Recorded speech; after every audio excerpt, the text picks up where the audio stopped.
조금씩은 나아지지 않겠습니까? 아무것도 안 하고 적대적으로 자극하고 대립하고 있는 것보다는 그래도 긍정적인 포지티브한 평화적인 노력을 계속하니까 쌓이고 쌓이다 보면 조금의 틈이 생길 거고, 또 하나는 이런 것도 있어요. 각자의 그 외교 협상의 특성이 있는데, 타결 직전에 최대한 긴장을 끌어올려 가지고 목소리를 키운 다음에 이제 협상력을 높이는 거죠. 피차간에 협상력을 높인 다음에 극적으로 타결하는. 근데 이거 일부러 그런 게 아니고 각자가 자기의 이익을 최대한 확보하기 위해서 자기 협상력을 최대한 끌어올리는 거죠.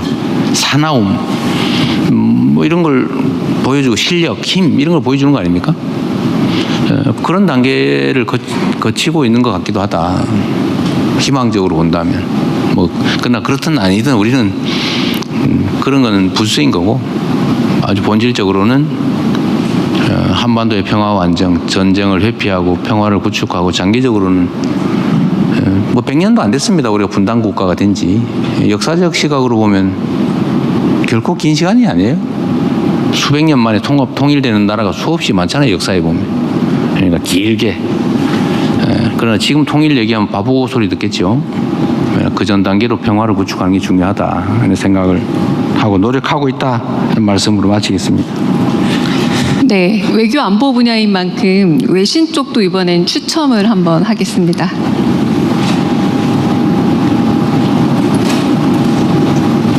네, 엠렉스의 유춘식 기자 질문 주십시오.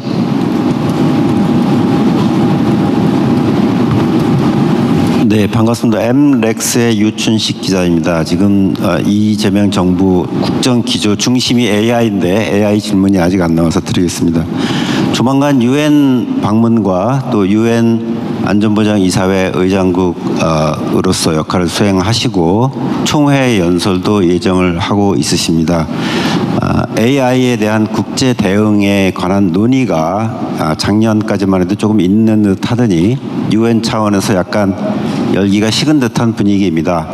이번에 UN 행사 도중에 총회 연설이나 그다음에 안보리 의장국 수임하실 때 AI에 대한 UN 차원의 공동 대응을 위해서 지금보다 조금 강화된 새로운 UN 기구 창설이나 UN 기구의 대한민국 유치를 제안하실 의향이 있으신지 알려주십시오.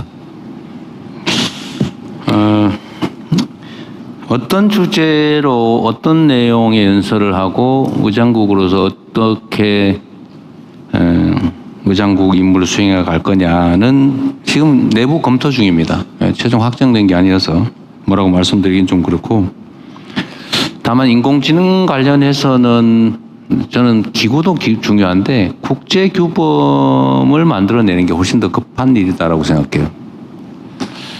유럽 차원에서는 그런 얘기들이 어느 정도 진척이 돼 있고, 우리도 뭐 인공지능 윤리라든지 또는 규제 얘기를 좀, 법도 하나 만들었죠. 우리가 내년 1월에 시행되는데, 근데 이게 특정 국가만 하면 안 되고, 특히 우리나라만 인공지능 규제했다가 나중에 경쟁에서 뒤떨어지는 거 아니냐 걱정도 좀 있고요. 그래서 국제적 단위에서 인공지능 관련 일종의 규범, 윤리, 이걸 확보할 필요는 있겠다는 생각이 들고, 그 속에서 우리가 일정한 역할을 할 수도 있겠다는 생각은 가지고 있습니다. 국제기구를 만들 거냐, 만들어서 우리 대한민국으로 유치할 거냐. 사실 대한민국으로 유치하려면 대한민국이 돈을 많이 내야 돼요. 근데 그 문제는 아직은 뭐 깊이 고민해보지 않은 상태다, 이렇게 말씀드리겠습니다. 네, 정치외교 안보 분야에는 독립언론의 질의 영상이 따로 준비되어 있습니다. 대통령께서 영상 시청 후 답변해 주시면 되겠습니다. 독립언론 코트워치의 질의입니다. 함께 보시겠습니다. 코트워치 김주형입니다. 코트워치는 시민들에게 필요한 법원 콘텐츠를 만드는 독립언론입니다. 이렇게 질문 기회를 주셔서 감사합니다. 코트워치가 법원 방청석에서 가장 많이 만나는 사람들은 참사 피해자 가족분들인데요. 대통령님께서도 유가족분들을 만나셨습니다. 그분들의 이야기를 들으시면서 어떤 생각을 하셨었는지 궁금합니다. 그리고 현재 우리나라 형사사법 절차에서는 참사 피해자의 권리가 제대로 보장되지 않고 있습니다. 피해자는 수사나 재판 과정에서 충분한 정보를 제공받고 의견을 전달할 권리가 있습니다. 형사사법 절차에서 참사 피해자의 권리를 보장하기 위한 정부 계획이 있는지 궁금합니다. 형사사법 절차 내에서 참사 피해자를 위한 별도의 장치가 있냐? 잘 모르겠네요. 그러니까 우리 형사소송법상으로 피해자의 정보 접근권이나 예를 들면 기록 열람권 또는 뭐 법정에서의 진술권 또는 피해자 구제는 피해자 구제에 관한 법, 구호에 관한 법, 뭐 이런 것들이 좀 있긴 있습니다. 근데 뭐 우리나라 형사사법 절차가 제가 형사사법의 피고인 아닙니까 지금? 재판이 막 5개에다가 뭐 사건 수로는 11개인가 걸려 있어요. 그 전에도 수없이 많이 재판 받아봤죠. 피해자 보호도 중요한데 그에 대해서 피의자 또는 피고인 보호도 매우 중요합니다. 참사 피해자에 대한 특별한 피해자 보호 제도가 있는지는 모르겠어요. 뭐 개별 법에 어떤 규정들이 있는지는 뭐 조금씩 있는 것 같긴 하던데 제 세부 내용 제가 잘 모르겠고요.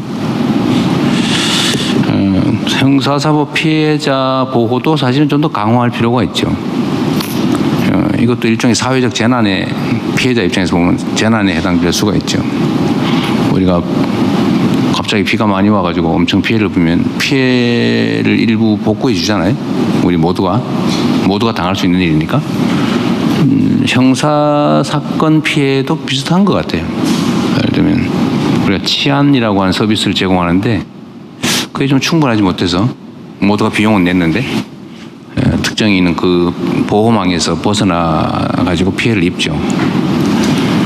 그래서 피해자의 뭐 보상금 뭐 이렇게 일부 있기도 한데 하여튼 뭐 보상금이든 진술권이든 아니면 진실의 접근권이든 뭐 이런 것들이 좀 더 강화될 필요는 있겠다는 생각을 합니다. 피해자 가족에 대해 어떤 생각이 드느냐, 참사 피해자. 제가 누구 흉보는 것 같아서 별로 얘기하기 좀 그런데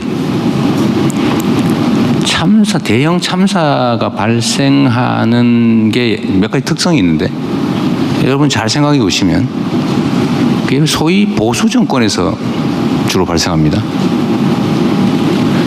내가 뭐 그쪽 정권을 비난하려고 하는 팩트 왜곡은 아니에요.